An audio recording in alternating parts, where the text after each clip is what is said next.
Pearl was absolutely infatuated with Rose, but I'm not entirely sure Rose saw her that way. What Rose was infatuated with was the Earth, how humans get to grow and choose their own destinies, how delicate and short their lifespans were. Greg wasn't the first human she fell in love with, so much so that Pearl expected him to be just another fling. I guess there was something special about him. Pearl's relationship with Rose was not healthy at all. It almost felt like she wanted ownership, rather than an actual healthy relationship. I can sympathise with Pearl. I truly can, but I choose to do that without villainizing Rose. There's honestly a lot to unpack with their dynamic. Feels like it deserves a separate video. Pearl wasn't the only one heartbroken by Pink's disappearance. Pink didn't consider her underlings, the gems directly under her who lived to serve her. One can't possibly understand the anguish they had to live through. It was like losing their mother. Even the tough-skinned Jasper was visibly distraught over this, not to mention Eyeball, who witnessed the shattering firsthand. The gems had no idea what to do next. Greg was as lost as everyone, so I get it. It felt like she just abandoned everyone with her decision to have Steven.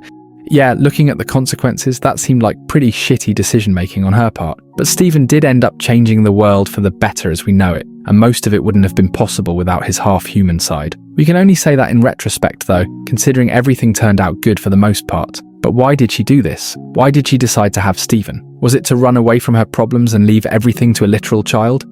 I don't subscribe to that notion. To Rose's knowledge, there was now peace on Earth. They had lost, but at least Earth was free. Rose believed the corruption blast was the Diamond's final goodbye to Earth. She believed this floating rock was off their radar now. So yes, while they suffered a horrific loss, the survivors could live in peace. She believed she was bringing Steven into this beautiful world full of potential. As for why Garnet couldn't predict what would happen surrounding Rose's pregnancy, I really don't know. I'm curious to hear your thoughts on this. I'm still trying to understand how Garnet's future vision works myself, but we still haven't answered why she wanted this in the first place. Pink had identity issues. Almost like every time we meet her, she wants to be someone else or is trying to cosplay something she's not. She was clearly out of place as a diamond and thought getting a colony would fix that. Spoiler, it didn't. She quickly fell in love with the colony she was supposed to preside over. She couldn't continue to strip this world of its resources. The more she learned about the planet and its inhabitants, the more intrigued and infatuated she became. I don't think Rose was a happy person.